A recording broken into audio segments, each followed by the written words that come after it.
Hace una semana, en el programa de Mirta Legrand, le preguntaron a Prat Gay, a ver, ya que lo tenemos... un año difícil para la gran mayoría de los argentinos. Sí. Intenso para nosotros. Ahora vamos a ponerlo al principio. Hacernos cargo. ¿Pida o no? A ver, ahora. ¿Usted quiere que me rajen? Dígame si me No tengo la menor me apuro a intención. terminar. No, pero ya me apuro a comer. ¿Usted quiere que me rajen?, le preguntó. Bueno, no, pero Macri sí, evidentemente. Macri acaba de despedir a Alfonso de Prat Gay y obviamente es una baja importante en el gabinete, exactamente al año y días de asumir el presidente. Estamos con Alejandro Rodríguez, que es economista, Javier Milei, que son economistas, que han tenido diferentes versiones sobre, o diferentes opiniones sobre la conducción de Prat Gay. Recordemos que Prat Gay no es ministro de Economía, es ministro de Hacienda. Y ahora van a dividir ese ministerio en dos. Va a estar Nicolás Dujovne, que se hizo muy popular porque es columnista de Carlos Paña en el programa que tiene por TN, un hombre que, digamos, en el mundo de las finanzas es conocido, y por Luis Caputo, que también es conocido porque era secretario de Finanzas precisamente en la cartera de Prat Gay. Bueno, a ver, Javier, arranca vos. ¿Es bueno o es malo que se vaya Prat Gay o es un paso que es necesario? A ver, para mí Prat Gay era parte del problema. Prat Gay, con su concepción keynesiana de la economía, él creía que esto se arreglaba con más gasto público. Es decir, él no creía en hacer ajustes, él creía que estimulando la demanda agregada vía gasto público, él iba a poder sacar la economía adelante y eso le iba a permitir mejorar los números fiscales, lo cual es un disparate, eso nunca pasó en ningún lado. Es decir, cuando vos aumentás el gasto público, digamos, el déficit aumenta. No tuvo un buen diagnóstico de inicio, porque subestimó todas las cuestiones de largo plazo que tienen que ver con el crecimiento, porque subestimó todos los problemas con la estructura de capital, que venía muy resentida de los 12 años. ¿Qué es el problema con la estructura de capital? No entiendo. Y vos para crecer necesitas acumular capital. Sí. Capital físico, que son los fierros, capital humano, que es gente que se va educando. ¿Sí? Vos necesitas... Sí, pero la plata después aparece como por otro lado. Después, digamos, necesitas... Sí, instituciones, ¿sí? Y capital social. Y la verdad que, digamos, el kirchnerismo arrasó con todo eso y eso hacía que vos no pudieras generar un proceso de crecimiento. O sea, entonces el diagnóstico fue errado, llegó tarde y es más, lo único bien que hizo Prat Gay en su función fue lo que tiene que ver con el arreglo con los holdouts, porque ni siquiera la salida del cepo fue la mejor posible, porque básicamente vos, al tener un precio regulado, que era el del tipo de cambio, el cepo, vos, digamos, tenés el oficial y el paralelo. Y en general, digamos, suele estar en la mitad el equilibrio. Ahora, ¿qué es lo que pasa? Argentina también tenía otros problemas, como el sobrante de dinero y... A ver, si vos tuvieras que hacer una evaluación...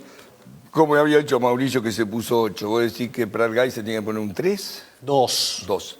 Está bien, para tener una idea. Ahora, yo te pregunto lo siguiente. ¿Un ministro de Hacienda crees que hace todo porque le gusta o porque lo consulta con el presidente? En todo caso, son culpas concurrentes. Si vos sos ministro de Hacienda, digo... Pero el tema no es que el ministro de Hacienda hace solo lo que quiere. No, sí, pero el tema técnico, digamos, lo deriva en el técnico. Claro. Y para mí la salida del cepo no fue la correcta.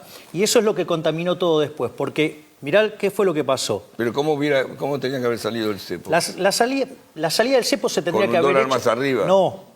Se tendría que haber hecho quitando el sobrante de dinero antes. Esto, cuando existía el patrón oro, vos sabés que los monarcas... No existe el patrón oro. No, te cuento. Emitían por encima de la paridad y cuando se descubría, el monarca les daba bonos, retiraba esa moneda emitida espuriamente y se quemaba. Es decir, básicamente tendría que haber hecho lo mismo con un bono retirando todo ese dinero. Como no lo hizo... Pasaron dos cosas. Una es que el tipo de cambio saltó pareciéndose más al paralelo que al oficial. Eso es lo que hizo que en un contexto donde además bajaste las retenciones, el precio de los alimentos se duplicó. Al pasar eso, la capacidad de compra de otros bienes por parte de la gente se redujo fuertemente y eso te profundizó la salida recesiva. Y como si fuera poco, Sturzenegger tuvo que salir a limpiar esa cantidad monstruosa que sobraba de plata, es decir, evitando una hiper, porque la contracara es el stock de Levax que tiene, que son 700.000 millones de pesos, y, digamos, lo obligó a tener alta la tasa de interés, con lo cual esos dos factores lo que hicieron fue dinamitar la expansión económica. Ahora, vos por un lado me decís que es keynesiano. Yo tengo entendido que los keynesianos son más proclives a lo demagógico. Digamos, me está diciendo que hizo todo lo contrario, que encareció los alimentos. Digo, en realidad hizo todo mal. Bueno, hizo todo mal es keynesiano, digamos. Bueno, o sea, a ver, y déjame hablar con- a ver, y déjame el ver la keynesianismo es demagogia. Está bien, por eso te digo, pero es demagogia, pero no hizo demagogia, porque si vos le subiste los alimentos el 100%, hiciste un desastre desde el punto de vista de la recesión. ¿Qué pasa, Ignacio, por favor? Hiciste un desastre desde el punto de vista de la recesión. Y entonces digo, No, ahí erró el diagnóstico, además. Pero él, por ejemplo, cree en el gasto público. Él no cree en ajustar. Él cree que el ajuste se puede hacer solamente por el crecimiento. bueno, Vos no tenés en la condiciones teoría de para ajustar, crecer. Alejandro piensa como que tenía que haber ajustado más, pero bueno, qué sé. No, a ver, para mí el principal problema con el que arrancó Prat Guy fue, primero que no le dieron el Ministerio de Economía, le dieron ya una cartera más acotada.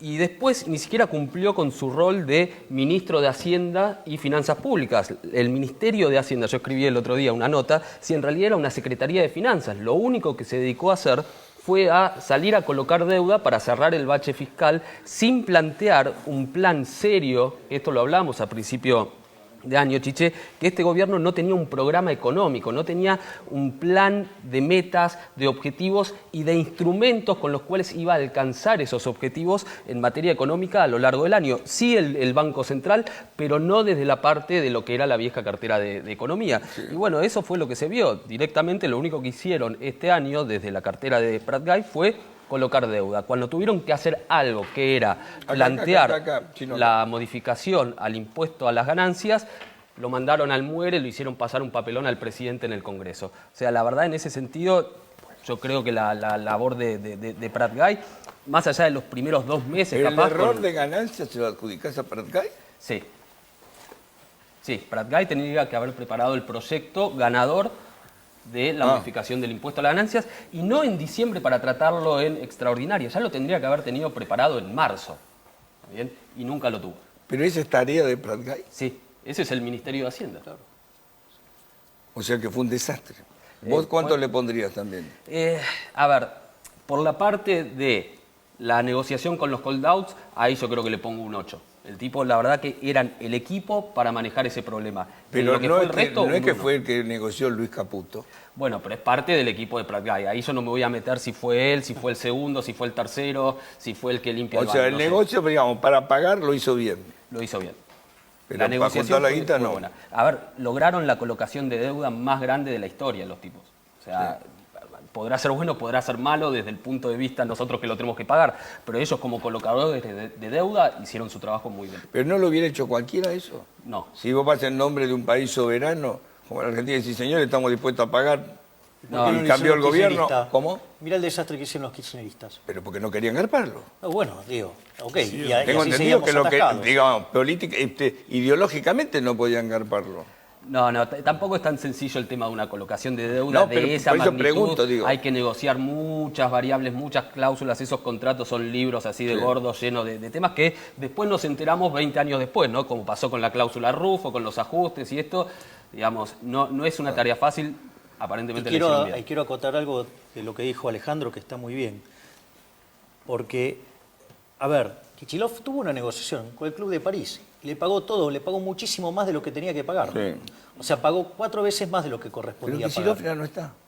Está bien, pero digamos, para que veas que el trabajo que se hizo con la deuda, digamos, o sea, no era fácil. Si no se hubiera sacado un 0 en el cálculo, bueno, si le pones un 2, más, ¿cómo? Estuvieron a punto de pagar con los holdouts en Kicillof. Estuvieron en un momento final a punto de hacerlo, se informó en su momento. Después se cayó esa negociación. Porque había un club de bancos que iba a poner la guita. Club de bancos locales, un club iba a poner la guita y después arrugaron. No salió y ellos lo resolvieron. Bueno, pero la voluntad de pagar el kirchnerismo estaba, querían arreglar. Bueno, lo que pasa es que no le salió porque nadie les creía. Bueno, ahora, hace pocas horas vaticinó, digamos, la salida de Prat Guy Ignacio Zuleta en sus agudas columnas, después de que Mirta Legrand dijera si se va o no. Pero bueno, contame, ¿cómo fue esta salida? Porque digo, parece que esto sorprendió que Prat Gay no lo tenía pensado. Mirá, porque arrancó el rumor ayer a la tarde y hoy a la mañana le Yo pidió. confieso que yo dije algo en la columna de Clarín del sábado, que debió salir el domingo, pero no había diarios. Sí. Y yo lo que reflejaba era el clima que había en el gobierno, que no fui el único en manifestarlo. Varios medios habían dicho que había malestar. Sí. Eso a mí me comprobaba, y creo que vos, Chiche, que sos un hombre muy experimentado, sabés que eso solo salía del propio Prat Gay. Sí. Porque esas noticias suelen surgir del propio protagonista. Hubo O sea, el que anunciaba que se iba, digamos. Hubo una reunión del gabinete económico, ahí le preguntaron sobre el blanqueo, él dijo que iba a ser descomunal, que le pidieron un número, dijo no, porque acá hay 20 personas, yo no hago conferencias de prensa, yo no puedo decir el número. Ahí quedó la impresión en el gabinete de que Prat Gay iba a dar el portazo en marzo cuando se conociera el número del blanqueo. ¿Pero fue bueno o malo el número del blanqueo? Dicen que son 70 millones de dólares, que es fantástico. Yo no sé si es bueno o malo, porque yo no soy economista. Ahora, creo que, mira, en la vida los problemas son de tres tipos. Están los problemas de Marx, los de Freud y los de Darwin. Los de Darwin son lo inevitable, la fatalidad de la especie. Los de Marx, problemas de plata. Sí. Y los de Freud, problemas psicológicos. Este es de Marx. Es un O problema... sea, es plata. No, de Freud. Este es un problema psicológico. Prat Gay es un tipo que nunca, es un hombre al cual Macri le tiene enorme consideración por el prestigio que tiene en el mercado, hasta personal. Es el hombre que además tenía un gran predicamento en el gabinete, cuando hablaba nadie se le animaba, pues es un tipo que tiene una lucidez bastante para defender sus argumentos. Ahora, Prat Gay es cierto, y creo que los colegas lo han adelantado en parte o casi todo, Prat Gay, no, salvo lo que se le confió al comienzo de su gestión, el resto fueron todas batallas perdidas. Él se opuso al blanqueo. Él quería un bloqueo restrictivo.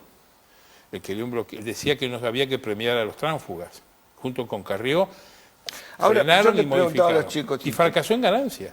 Él quería un proyecto de ganancias progresivo, de llegar a ganancias del 45%, e irse abrazado, diríamos, a ese keynesianismo manso que él vende. Él es un hombre social cristiano. Él es un hombre que ha estado con Kirchner, ha estado con Duhalde, ha estado con Carrió, ha estado con Donda, ha estado con Libres del Sur. Y vos, Macri... ¿Es un tipo de izquierda? No, es un hombre que tiene una gran vocación de servicio público, pero no le importa con quién está. Y eso el primero que lo sabe es Macri. Macri sabía que le iba a dar el portazo. Por lo tanto, él decidió hacer esto. Vos recién mencionaste en todos los lugares que estuvo, porque es cierto que estuvo con todos los gobiernos, pero yo lo que le preguntaba a los chicos, ¿Prat Gay no es hombre de Carrió? No. ¿No es de Coalición Cívica? No, él fue diputado de Coalición Cívica y cuando él va a UNEN, a la interna del 2013, ya va con Donda y Libres del Sur, que va de candidato a senador que no pierde. Pero son el paso. todos enemigos del gobierno.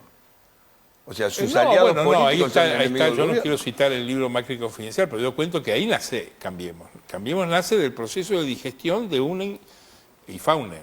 Ahí donde se juntan por primera vez Carrió, algunos radicales, y comienza a forjarse lo que termina siendo Cambiemos. Es decir, él se acerca a ese proceso. Ahora, Macri es un tipo que a las personas que, aunque no lo sean, parecen oportunistas, les tiene una consideración muy baja. Y él creyó que el portazo se lo iba a dar y sé que se adelantó, porque esta mañana, muy temprana hora, Marcos Peña agarró el teléfono y llamó a 25 personas en todo el país y les dijo, Se fue. se va, van estas dos personas. Y ellos son de las Super Plaza. personas a las que llamó Marco Peña. Bueno, Caputo es el segundo de Prat Gay, es una persona que va a continuar un poco su gestión. Y Duhovne es un hombre más bien ligado al radicalismo, es un economista, un macroeconomista ligado al radicalismo, creo que es más bien no es un político, es un funcionario. Es otro ministerio para los radicales, Ministerio de Hacienda, otro más, ya tienen comunicaciones, tienen Cancillería, Defensa, en ACOM, medios, y ahora tienen también finanzas. Macri le tiene más respeto a los radicales, a los tipos que tienen una consecuencia política y que no cambian. Para él, un tipo como Prat Gay es más bien, no es que lo sea, pero él cree que es tan oportunista que él no va a resistir la discusión de una gestión si no funciona. Yo creo que hay en Prat-Gay algún temor de que esto no funcione al final. Tipo O sea, voy a decir que Prat-Gay de alguna manera aceleró su salida. Sí, que la información que decían los diarios la última semana de que se estaba yendo y que había malestar, la produce él. Podría haberlo desmentido. Es un hombre que tiene micrófono para hacer. ¿Políticamente queda debilitado el gobierno o queda fortalecido? Cuando apenas un año cumplido se te va un ministro clave, como parecía que Prat-Gay era como... No, yo no creo que sea un ministro clave, creo que era un hombre que le daba prestigio al gabinete. El único gabinete. tipo que habló cuando empezó este gobierno diciendo que le vamos a pagar los soldados, que vamos a salir del cepo, que va a haber una inflación del 20, que van a venir las inversiones extranjeras, el único tipo que daba la cara con la carpeta, me acuerdo en camisa, era Prat-Gay. Sí, pero él no era, en la gestión del primer año no es un hombre... Pero ustedes se acuerdan de eso, ¿no? Sí, pero no es un hombre decisivo. El vocero del gobierno era... No es un hombre decisivo, no manejaba la economía la maneja otra gente, y él tuvo derrotas dentro del gobierno, como ocurrió con Ganancias, ocurrió con el blanqueo. Y tuvo desaires que percibieron quienes perciben estas cosas. Cuando se presentó en la mesa política de Cambiemos, hará un mes y medio, que fue toda la mesa, sí. Uno de los dirigentes de Cambiemos lo llamó a Prat-Gay que se sentara en la mesa. Sí. Prat-Gay se sentó al lado de Monzó y vino una ordenanza y le dijo: usted no puede estar acá sentado, usted no es presidente de ninguno de los partidos de Cambiemos. Prat-Gay se levantó y se fue, ni se quedó en el acto. Esas cosas, no hace falta ser un ególatra ni un narciso para que sea muy molesto. Perdón, ¿lo sacó de la mesa? Lo sacaron de la mesa. ¿Y no se fue en ese momento? Y no, sí, pero era lo mal fue invitarlo, porque era una mesa de jefe de partido. Y él no lo era, él era una personalidad, era un personaje. Pero alguien le dijo que se siente ahí. Sí, pero vino el que ordenaba los protocolos y dijo: no, por favor, retírese, usted acá no puede estar sentado. Porque no era jefe de partido. Ahora, te quiero decir que a él lo tenían siempre, lo estaban acotando. El decreto final del blanqueo de los familiares un poco cierra ese debate, porque Prat-Gay no lo quería. Prat-Gay quería otro blanqueo, un blanqueo mucho más restrictivo, con la idea de Carrió también, de que no había que premiar a los evasores, que era inconveniente avanzar en eso. No solo salió otro blanqueo, sino que además le metieron el decreto. Ahora, yo le preguntamos si se debilita políticamente. Ignacio dice que no. ¿Económicamente o financieramente se debilita? ¿Es una señal pésima para el mundo de los negocios que a los 12 meses tenga que cambiar el suministro de Hacienda? No necesariamente. Primero porque no era un ministro que estuviera acertando, era un ministro que venía errando duro y parejo. Yo no te entiendo, Javier, no entiendo a los economistas, pero bueno, no es mi tarea entender a los economistas. Hasta hace un mes, digamos, había economistas que defendían la gestión esta. No, yo. Dice que no acertó. No, vos y Alejandro tampoco, con alguna... No, estoy hablando de, digamos, el presidente lo bancaba, está todo bien, los números son bárbaros, hemos derrotado la inflación. Salieron a bancarlo y ahora resulta que es un desastre. No, a ver, tenían que haber echado los 6 meses. Bueno, a todos esos que lo bancaban, que son keynesianos, dales pistas también. A ver, el tema es el siguiente. Yo te voy a explicar dónde está el problema de Argentina. Nosotros el año que viene vamos a un déficit fiscal entre nación, provincias, municipios y Banco Central de 12 puntos del PBI. Sí. Es el segundo más grande desde la historia, en realidad, solo superado por el Rodrigazo, que fue 14, después la tablita estalló con 11, la hiper con 8 y, digamos, la convertibilidad con 7. Sí. ¿Qué quiere decir? Que este nivel de déficit fiscal, con un Estados Unidos que empieza a subir las tasas, te está cantando que si no haces algo en lo fiscal, terminamos en una piña. Ese es lo que decía Labaña. No, lo que dice Labaña es otra cosa. Si le haces caso a Labaña, te acelera el ritmo de pegarte la piña porque quiere más déficit fiscal. Entonces, digamos, Entonces, lo primero es tomar conciencia del desequilibrio fiscal que hay, que si vos no lo arreglás, termina mal. Ese es el primer punto. El segundo punto, que no es menor, quiere decir que vos tenés que hacer un ajuste. Ahora, no todos los ajustes son recesivos.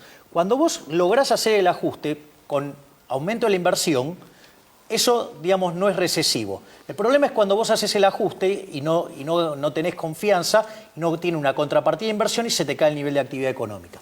Si esto significara un giro a la política económica hacia hacia un respeto hacia las restricciones de presupuesto, podría generar un efecto positivo sobre la inversión y ese mayor ahorro que genera el fisco estar mapeado y con eso la economía recuperarse.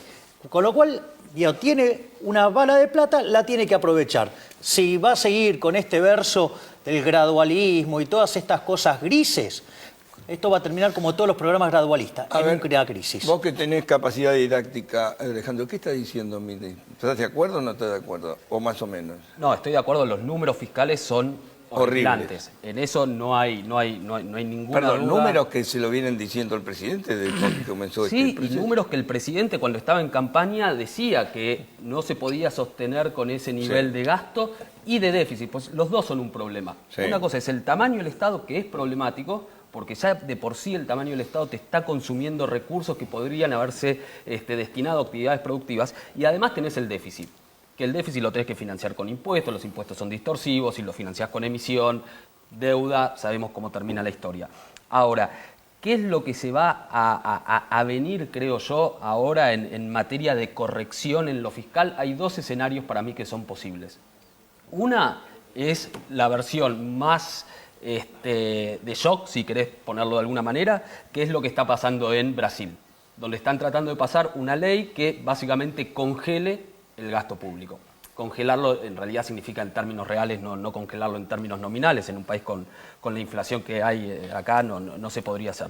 Pero se buscaría una alternativa, es congelar el gasto público en términos reales, y de ahí que la economía crezca y, ¿cómo se llama?, y se vaya cerrando el déficit fiscal a medida que pase el tiempo. La otra alternativa, que creo que es más a lo que se estaría apuntando, tiene que ver con implementar una regla fiscal. Así como podemos tener una regla monetaria, implementar una regla fiscal. Eso que lo que te va a decir es, mirá, a diferencia de los últimos 12 años que tuviste las vacas gordas, ¿está bien?, en las épocas de vacas gordas vos vas a tener que ahorrar. ¿Está bien? No vas a poder tener déficit fiscal si la economía está creciendo. Ahora, cuando venga la época de las vacas flacas, entonces ahí sí vas a poder tener déficit fiscal. Eso se ha implementado en países, por ejemplo, Chile, bastante exitosamente, en países como Colombia también, bastante exitosamente. Veremos cómo lo adaptamos. No hay garantía de que se implemente acá. No.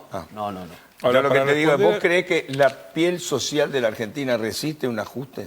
Bueno, en la regla fiscal no sé, yo lo voy a preguntar a Zuleta. La versión más. Yo se lo voy a preguntar a Zuleta gradual. porque ustedes son más fríos. Pero Zuleta es más, Zuleta es caliente. es más social cristiano. Zuleta es caliente. Mira, para responder a tu pregunta, Prat-Gay es un tipo con un enorme prestigio, un enorme predicamento dentro del gabinete, una enorme vocación de servicio público, eso es indudable, creo que es un tipo honesto, pero era un subsecretario de alta gama. O sea, no era ministro. Nada más, era ministro, pero no funcionaba como ministro. Era uno más en una mesa. Mandaban ahí Lopetegui, mandaba, ¿cómo se llama el otro? Quintana, mandaba Marcos Peña. Él tenía que encuadrarse. Y para una persona de su talante es muy difícil encuadrarlo, más cuando los desairás en temas como ganancias y el otro. Ahora no se va, ¿eh? No se va porque... La frase es, lo vamos a contener. Lo vamos a contener. Yo tengo la impresión que lo van a poner en el banco a la espera de un segundo round. ¿En qué banco? En el banco de suplente. Creo que era en una embajada. Ahora, tendría que ser una embajada... Tenés que darle la embajada en Francia, tenés que darle la embajada en Estados Unidos. Estados Unidos o Inglaterra. Por eso tenés que dar una embajada... ¿No le hubiera gustado ser canciller a Prat-Gay? Sí, lo haría mejor. Lo haría mejor. Él quiso ser ministro de Economía y no lo fue. Pero lo haría mejor que Malcorra. No hace falta mucho para hacerlo mejor que Malcorra, ¿no? Me esperan un segundito, porque yo lo que quiero saber es lo siguiente, todo esto muy bien. Ahora, ¿cómo juega la gente? Entonces, usted está hablando de, vamos a hacer el congelamiento que quiere hacer Temer en Brasil, todo esto es fantástico. No creo que ese sea el camino, no, pero lo veo demasiado... O economistas, colegas tuyos que dicen hay que echar 3 millones de personas de la administración pública, digamos, todas esas soluciones maravillosas, pero que te cuestan, te prende fuego el país. Yo quiero saber cómo juega la gente, porque digamos, si Prat-Gay era el keynesiano que defendía el bolsillo de la gente, digo, ¿qué le queda a los que vienen? Es que ahí está. Espérame un segundito, que voy a mover un segundo. Okay. Está en Flores en estos momentos. Bueno, la pregunta que estaba dando vuelta es esta. ¿Y la gente qué pasa con esto? Porque ver. digo, cambia el ministro, cambia la expectativa, no sé cómo van a reaccionar los mercados, no sé si hubo una reacción, subió el dólar, bajó el dólar, no sé, digo. Pero, ¿y la gente qué puede esperar de este cambio? Chiche, cuando uno habla de la gente, cuando nosotros hablamos, los economistas de perfil más ortodoxo, ponemos siempre primero la gente. Y te cuento, todos los planes de shock en Argentina, desde el 52 en adelante, salvo el del 59, todos fueron expansivos. Y todos los programas gradualistas, todos terminaron en crisis. Es decir, que si vos querés hacer algo bueno por la gente, deberías haber ido por un programa de shock. Y después hay otra cosa. Cuando vos aumentás, que es muy importante para ver la recíproca, que es cuando baja el gasto público. Cuando vos aumentás el gasto público, ¿sí? Vos lo tenés que financiar de alguna manera. Con impuestos, si cobrás impuestos, le traes capacidad de compra a los que le cobrás impuestos. Si lo financiás con deuda externa, se te aprecia el tipo de cambio, reventás al sector transable de la economía. Si lo financiás con deuda interna, sube la tasa de interés doméstica y revienta a los que estaban endeudados. Y si lo haces con impuesto inflacionario, golpeás a los sectores más vulnerables. ¿Qué quiere decir esto? Que de una u otra manera el Estado no crea nada. En realidad lo saca del sector privado. Y como va a un sector que tiene menos productividad, la productividad de la economía cae, o sea, se produce menos y somos más pobres. Es decir, la forma de salir adelante es sacarnos esa mochila nefasta, inmunda y pesada que es el sector público de nuestras vidas para poder volver a crecer. No te digo que vos sos de lo que cree que rajar gente. Obviamente, sobre 1,5 millones de empleados públicos. ¿Y cómo lo sacás? Tenés que generar 1,5 millones de empleos en otras cosas. Pero es que si vos no los sacás, no los vas a crear en el sector privado. El sector público no crea riqueza, la destruye. Entonces, Está bien, pero digo, a ver, ¿qué haces en la transición? No, pero sabes cómo, bueno, vos lo que tenés que hacer son varias cosas en la transición. Digo, primero deberías no dejar son que dos personas. Primero digamos, deberías no que se son- licúe el gasto. A ver, ¿qué decís vos? No, Chiche, una de las cosas que he leído que Nicolás Dujovne, el futuro ministro de Hacienda, porque creo que todavía le queda una semana en el cargo Sí, la a crueldad de Pratgay. Macri llega al punto que lo llevó a almorzar a la Angostura, que es un viajón, un plomazo, y además lo hace estar una semana más. Es una frialdad más cruel, Pero yo que el me voy, odio, si como me dice pide la Discépole. renuncia, me voy, chao, listo. Una frialdad que más cruel que el odio, dice Discépole. Lo lleva, Rengo lo dejó. lo echa, lo manda a la Angostura en un avión, que eso a veces nunca sabes si llegás. No sé, Y un lugar frío, inhóspito, algún lago helado, ahí firme, y te hacen estar hasta la semana que viene. Es bueno, terrible. pero puede ir a descansar, qué sé yo, no sé. No, lo hacen hacer ministro hasta la semana que viene. No, lo que te decía, una de las Terrible. cosas que he leído de Nicolás Dujovne es que él se ha mostrado partidario de reducir los impuestos al trabajo. Y cuando hablamos de impuestos al trabajo no estamos hablando de ganancias, del impuesto, ¿no?, que estuvo en boca de todos en las últimas semanas, sino de los aportes patronales y las contribuciones personales, que se llevan más o menos el 25% del salario de los trabajadores. Ya antes de empezar a pagar ganancias, todo lo demás, ya se te van aportes y contribuciones. ¿Está bien? Entonces, una de las cosas que se podría hacer es una especie de sinceramiento o blanqueo en términos de aportes Hacer y más fácil contribuciones. tomar gente. Exactamente. Entonces, Pero hay a que ver, generar, digamos, pero eso sí, lleva o sea, tiempo. si yo he estado hecho a un empleado estatal, digo, bueno, ¿sabes qué? Vos que lo contrataste del sector privado por 1, 2, 3 años de por vida, si querés, por contratar a ese tipo, no pagás más los aportes. Eso sería un muy buen Le incentivo. pregunto a Enrique, ¿está la piel social Ignacio. para eso? Ignacio, Ignacio, ¿qué te pregunté? ¿Qué te Enrique. No, estaba pensando no en tu hermano, sino en Juan Enrique, que acaba de llegar. Te pregunto, ¿está la piel social para un ajustazo? Mira, yo creo que estas discusiones que estamos teniendo en el ámbito del círculo rojo no permean hacia afuera mucho, porque en realidad el plan de gobierno está en la provincia de Buenos Aires, donde Vidal se anda a los besos y abrazos con Mario Ishi y Dualde. O sea que es otra realidad. En Córdoba están abrazados Schiaretti y De la Sota. Puede decir que toda la mano le importa. Yo creo que lo que les importa es, como hacen todos los gobiernos, medidas y acciones que aseguren la gobernabilidad. La ortodoxia de los programas, después vemos. El interés público, esperemos, porque si podemos defender el interés público, pero si no tenemos el puesto, ¿de qué nos Puede sirve? decir que es más importante Mario Ishi que Pratgay. Pero absolutamente para el gobierno, es mucho más importante. Joaquín de la Torre, que está empezando a actuar como un interventor en la provincia de Buenos Aires, es interventor en Mar del Plata, ha puesto un tipo para que gobierne Mar del Plata. Joaquín de la Torre, que viene de Massa.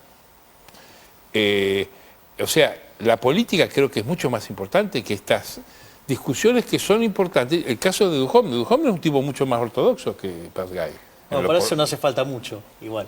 ¿Cómo? Para ser un poco está más bien, pero ortodoxo lo que que digo, Pratgay. lo que Bueno, pero tiene que decir que está es revelando un costado gesto que no- anti-Ishi. digamos. Es decir, Pero vos lo que tendencia- decís que en este momento es más importante Ixi que... la política va por ahí. El resto, bueno, Acompaña. además con tanto ministerio, además el que maneja la economía es la mesa de la jefatura de gabinete, y el que no se encuadra, mirá lo que le pasó a Prodgay.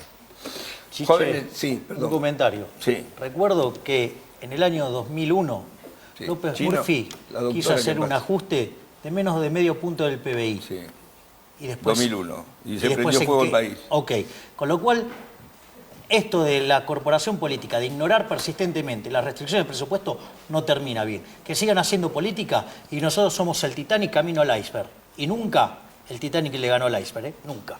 No, hubo un solo round fue. Una sola vez, digamos, no hubo dos.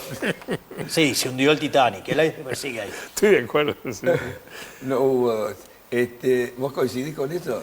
No, sí, sin duda. A ver, el mirá que lo tema que de cómo dice se hace un Ignacio ajuste es complicado, es complicado. Lo que dice Pero Ignacio recordemos es una complicado. cosa, yendo a la historia que contaba recién Javier de Ricardo López Murphy.